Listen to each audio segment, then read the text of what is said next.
Hezbollah, Iran പ്രതിരോധത്തിന്റെ അച്ചുതണ്ടായവർ. അഭയാർത്ഥി ക്യാമ്പുകളിൽ ജനിച്ചവരാണ് ഹമാസ് നേതാക്കളിൽ ഭൂരിഭാഗവും. ഏത് സമയവും കൊല്ലപ്പെടാൻ സാധ്യതയുള്ളവർ.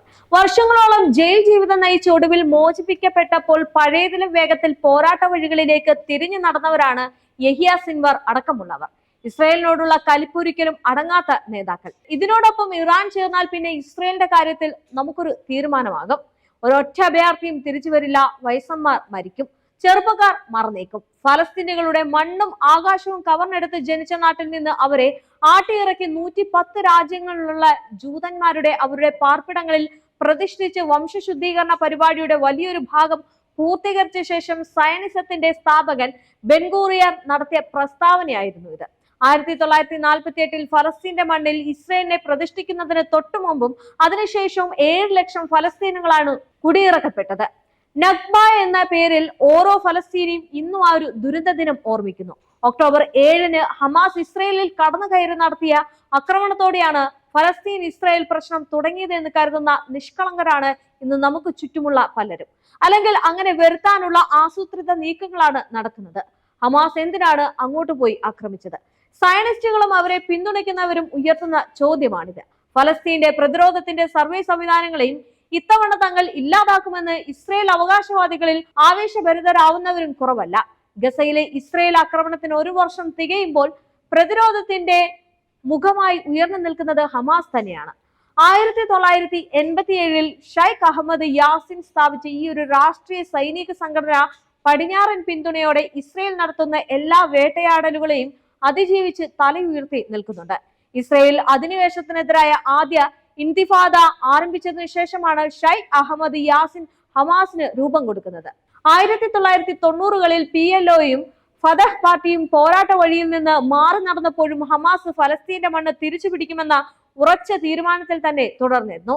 ഫലസ്തീനിലെ ഏറ്റവും ജനകീയ പ്രസ്ഥാനം ഇപ്പോഴും ഹമാസ് തന്നെയാണ്. 2006-ലെ തെരഞ്ഞെടുപ്പിൽ ഹമാസ് നേടിയ വിജയം ഇതിന് തെളിവാണ്. ആകെയുള്ള 132 സീറ്റിൽ 74 സീറ്റിലും ഹമാസ് ആണ് വിജയിച്ചത്.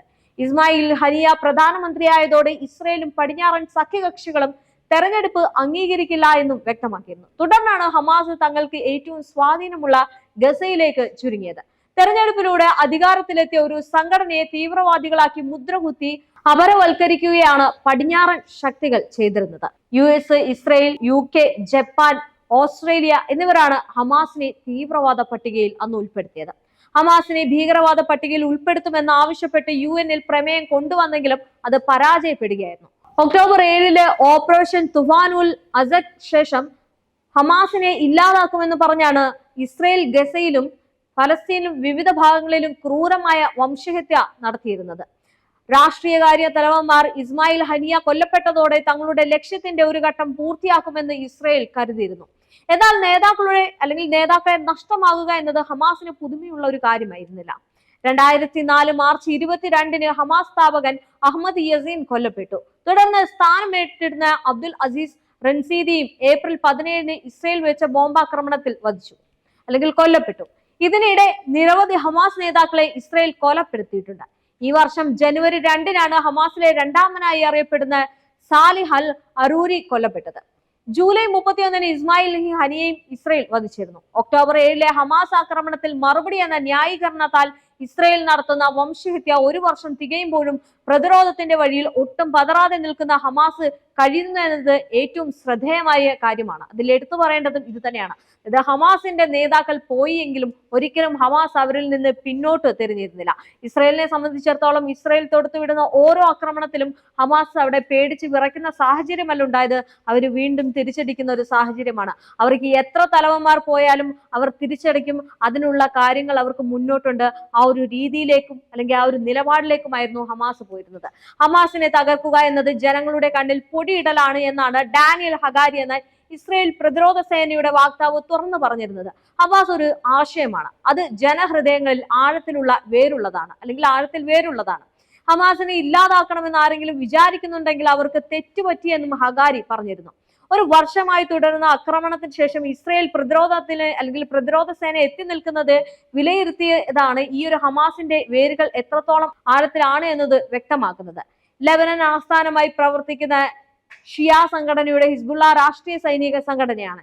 ഇറാന്റെ പിന്തുണയോടെയാണ് ഹിസ്ബുള്ള പ്രവർത്തിക്കുന്നത് എന്നാണ് പാശ്ചാത്യ രാജ്യങ്ങൾ ആരോപിക്കുന്നത്.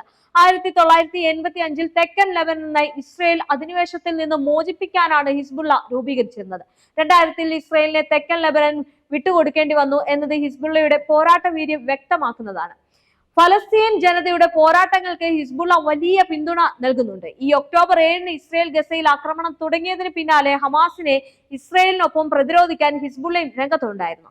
ലെബനൻ അതിർത്തിയിൽ നിന്ന് ഹിസ്ബുള്ള നടത്തുന്ന മോട്ടോർ അല്ലെങ്കിൽ റോക്കറ്റ് ആക്രമണങ്ങൾ ഇസ്രയേൽ സൈന്യത്തിന് വലിയ നാശനഷ്ടങ്ങളാണ് ഉണ്ടാക്കിയിരുന്നത്. ഹിസ്ബുള്ളക്കെതിരെ ഇസ്രയേൽ ആക്രമണങ്ങൾ കടുപ്പിക്കുന്നു എന്നതാണ് ഏറ്റവും അവസാനം പശ്ചിമേഷ്യയിൽ നിന്ന് പുറത്തു വരുന്ന വാർത്തകൾ.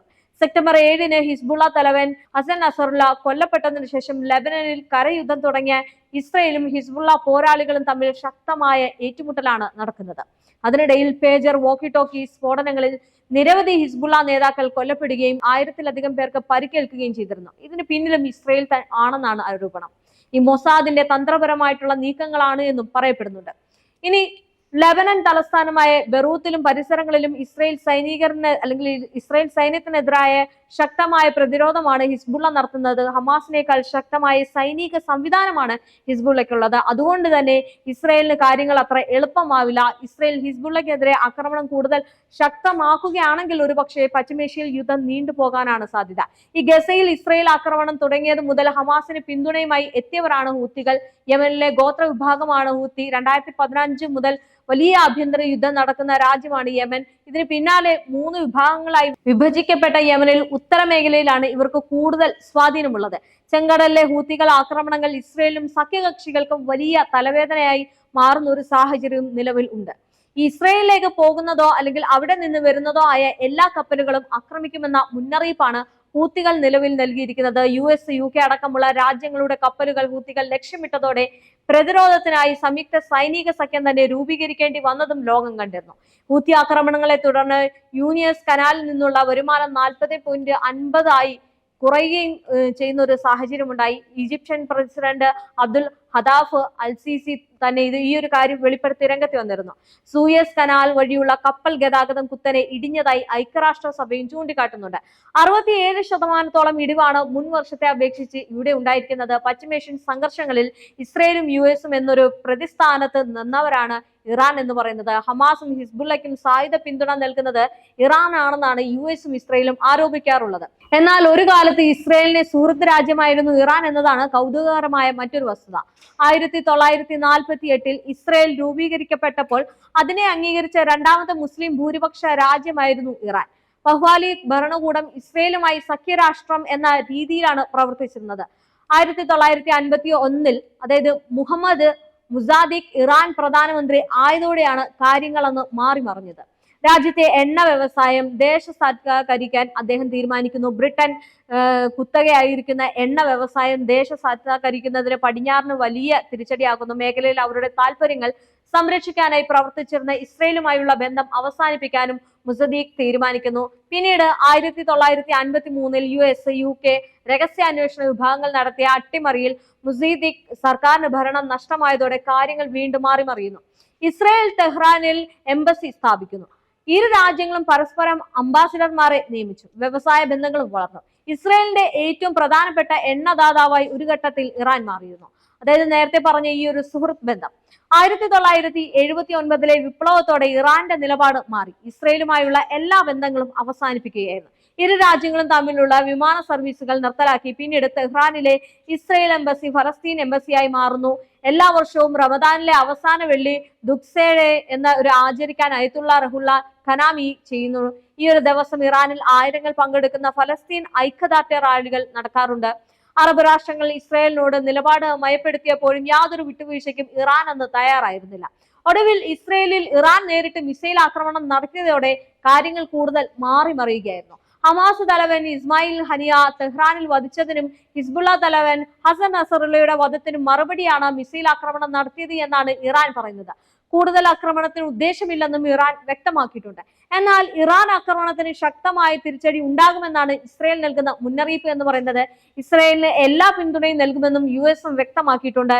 ഇറാനും നേരിട്ട് ഏറ്റുമുട്ടുന്ന രീതിയിൽ കാര്യങ്ങൾ പോയി കഴിഞ്ഞാൽ പാശ്ചാത്യ മേഖലയിൽ അല്ലെങ്കിൽ പശ്ചിമേഷ്യയിൽ കാര്യങ്ങൾ ലളിതമാവില്ല. ഗസയിൽ ഇസ്രയേൽ നടത്തുന്ന വംശഹത്യക്കെതിരെ അന്താരാഷ്ട്ര നീതിന്യായ കോടതിയിൽ ദക്ഷിണാഫ്രിക്ക നടത്തിയ ഇടപെടൽ ഇസ്രയേലിന് വലിയ തിരിച്ചടിയാകുന്നുണ്ട്.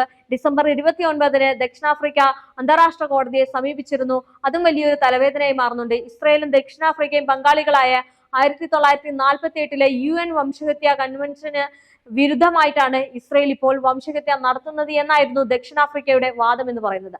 കുട്ടികളുടെ കൊലപാതകം, കൂട്ടത്തോടെയുള്ള കുടിയൊഴിപ്പിക്കൽ, വീടുകൾ നശിപ്പിക്കൽ തുടങ്ങിയവയെല്ലാം വംശഹത്യയുടെ ഭാഗമാണെന്ന് ദക്ഷിണാഫ്രിക്ക ചൂണ്ടിക്കാട്ടി. അധിനിവേശ ഫലസ്തീൻ പ്രദേശങ്ങളിൽ ഇസ്രയേൽ തുടരുന്നത് നിയമവിരുദ്ധമാണ് എന്നായിരുന്നു അന്താരാഷ്ട്ര നീതിന്യായ കോടതി പോലും അന്ന് പറഞ്ഞത്. ഈ പ്രദേശങ്ങളിൽ നിന്ന് എത്രയും പെട്ടെന്ന് ഇസ്രയേൽ പിന്മാറണമെന്നും കോടതി അന്ന് വിധിച്ചിരുന്നു. എന്നാൽ ഇത് അംഗീകരിക്കാൻ ഇസ്രയേൽ ഒരിക്കലും തയ്യാറായിരുന്നില്ല. ഫലസ്തീനികൾക്ക് പ്രതിരോധം ഒരു ആശയം മാത്രമാണ്. അത് ഏതെങ്കിലും നേതാക്കൾ ഇല്ലാതാവുന്നത് കൊണ്ട് നശിച്ചു പോകുന്നതല്ല. തങ്ങളുടെ മണ്ണും ആകാശവും കവർന്നെടുക്കുന്നവർക്ക് എതിരായ തളരാത്ത ഒരു പോരാട്ടമായിരുന്നു. അഭയാർത്ഥി ക്യാമ്പുകളിൽ ജനിച്ചവരാണ് ഹമാസ് നേതാക്കളിൽ ഭൂരിഭാഗവും ഏത് സമയവും കൊല്ലപ്പെടാൻ സാധ്യതയുള്ളവർ. വർഷങ്ങളോളം ജയിൽ ജീവിതം നയിച്ച് ഒടുവിൽ മോചിപ്പിക്കപ്പെട്ടപ്പോൾ പഴയതിലും വേഗത്തിൽ പോരാട്ട വഴികളിലേക്ക് തിരിഞ്ഞു നടന്നവരാണ് നിലവിലെ ഹമാസ് തലവന്മാർ യഹിയ സിൻവാർ അടക്കമുള്ളവർ. ഒരു ജനതയുടെ സർവാസ്വം കവർന്നെടുക്കുക, ശേഷം അവരെ വംശഹത്യ നടത്തി ഇല്ലാതാക്കുമെന്ന് ഭയപ്പെടുത്തി പിന്തിരിപ്പിക്കാമെന്ന് കരുതുന്നത് വ്യാമോഹം മാത്രമാണെന്നാണ് ഫലസ്തീൻ തെളിയിക്കുന്നത്. അതുകൊണ്ട് തന്നെ ഇസ്രയേൽ യുദ്ധം തുടർന്ന് ഈ ഒരു വർഷം തികയുമ്പോൾ ഏറ്റവും കൂടുതൽ പരാജയപ്പെടുന്നത് ഇസ്രയേൽ തന്നെയാണ്.